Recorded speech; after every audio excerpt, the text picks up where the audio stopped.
think the framework's really important. We're living in a changing world. It's really good news that people are living longer and life expectancy is increasing. But of course that means that we have got a growing older population. And it's our job as a health service to keep those people well and to help them to stay independent for as long as they can. And some of those people will have dementia.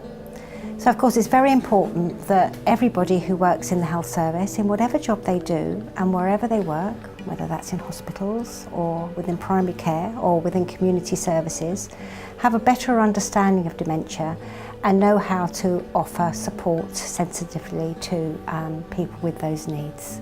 Well, the Good Works framework is really important because it encourages us as a health service organisation to really reflect on who we are and to think about what our values are.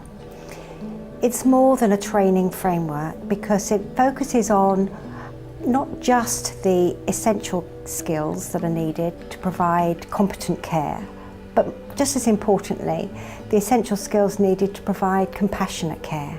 It will help us to be, I believe, ambitious about creating services to meet the needs of patients with dementia and help us to really develop those services so that they become person-centred.